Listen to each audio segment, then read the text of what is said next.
après avoir parlé rapidement des réformes, dans notre déclaration liminaire, nous nous sommes appesantis sur le code. Nous avons montré par exemple que si on parle de parrainage des élus, à l'heure où nous sommes là, on ne peut plus considérer les maires comme des élus. C'est vrai, ils ont été élus en tant que conseillers communaux, mais en tant que maires, ils ont été désignés, nommés. Vous vous rappelez, vous savez tout ce qui s'est passé après les élections de 2020. Lors des élections de 2020, comment est-ce qu'on est reparti en plein processus, on est reparti à l'Assemblée pour changer la loi et faire nommer les maires. Si on parle de parrainage des élus, le maire n'est pas un élu autrement que les autres conseillers municipaux et communaux. Le mieux, c'est d'étendre aux conseillers municipaux et communaux et de rendre libre. Parce que ce que tous ont développé, c'est que, bon, il fallait que nos différents candidats aux élections présidentielles soient portés. S'ils doivent être portés, il faut qu'ils soient librement portés. Il faut qu'ils soient librement portés.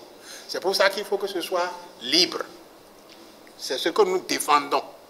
Et ça impose, par exemple, la relecture du code. Il y a beaucoup d'autres choses qui imposent la relecture du code.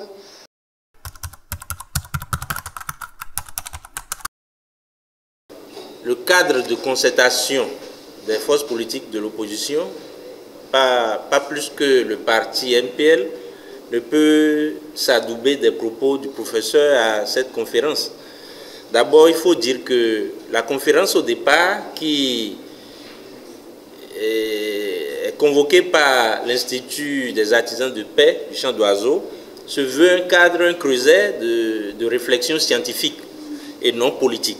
Bon, nous avons été surpris d'être envahis par des partisans parce que le conférencier était un chef de parti. Cependant, ses propos, notamment en ce qui concerne sa position sur le code électoral, qui ne nous surprend guère, ne peut être partagé par nous. Parce que lorsqu'il estime que l'une des raisons qui sous-tend ce code électoral qu'ils ont concocté et voté est la cohésion nationale, vous constatez avec moi que nous sommes loin de réunir aujourd'hui les fils et les filles du Bénin autour de ce code-là. Si à quelques mois des élections, vous observez ce que vous observez, vous avez vu toutes les réactions qu'il y a eu. Au-delà des partis de l'opposition, vous avez vu le clergé, les syndicalistes, la société civile, vous avez vu les dispositions contenues dans ce code-là qui sont, pour l'essentiel, le terreau à des crises comme nous en avons déjà connu au cours des élections dernières. Vous convenez avec moi que le cadre de concertation ne peut pas être en accord avec lui sur ses propos, comme bien d'autres qu'il a tenus. Cependant, comme l'a dit tantôt le coordonnateur du cadre, nous sommes focalisés aujourd'hui sur toute la bataille qu'il faut mener pour que nous puissions relire ce code avant les élections générales de 2026. Pour nous, même si ce n'est pas une condition rédhibitoire à notre participation à ces élections, c'est une condition essentielle pour garantir la paix, la cohésion dans notre pays.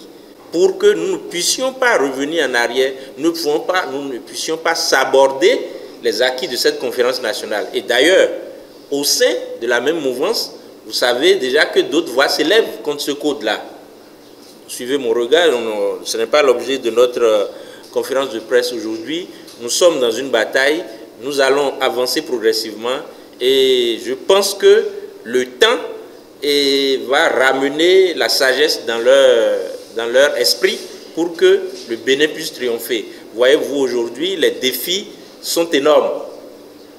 Au-delà de tout ce que nous refutons autour de ces élections, regardez les conditions sécuritaires dans notre pays, regardez la pauvreté, regardez les questions économiques, et si nous devons encore en rajouter, ce n'est pas bien. Je pense qu'ils reviendront à de meilleurs sentiments. En ce qui concerne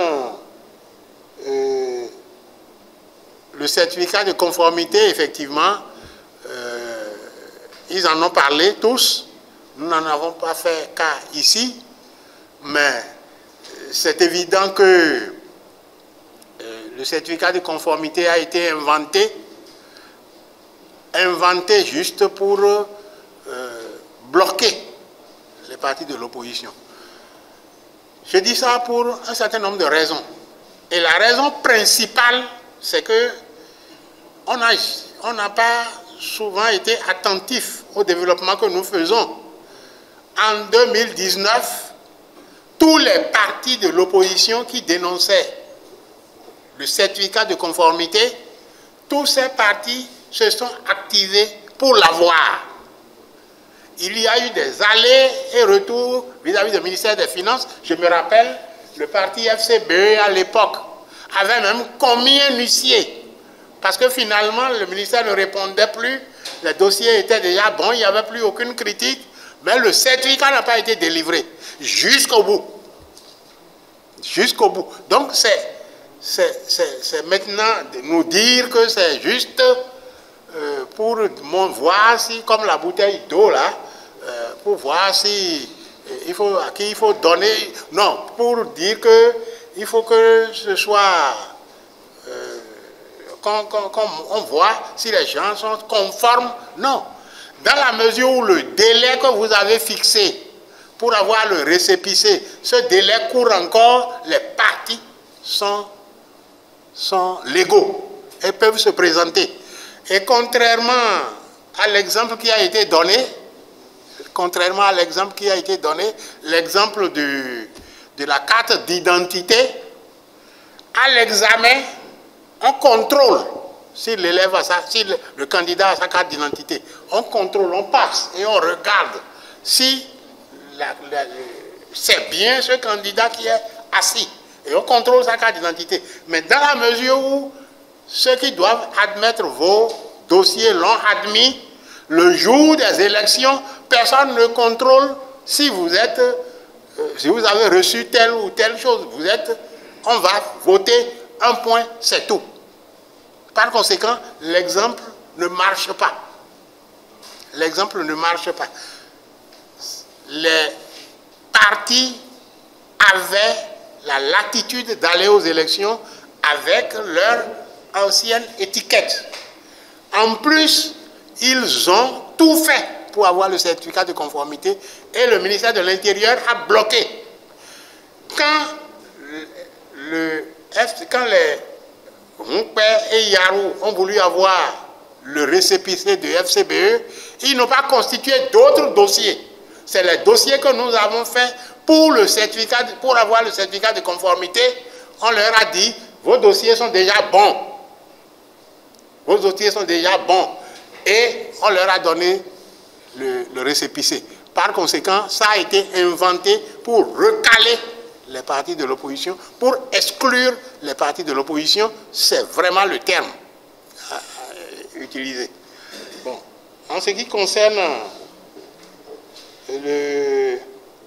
la commune candidature entre le LD et le président Talon, je pense que c'est une boutade du président Talon. Ce qu'il faut retenir, c'est que les démocrates, et donc le cadre de concertation, puisque nous avons la même vision sur ces questions-là,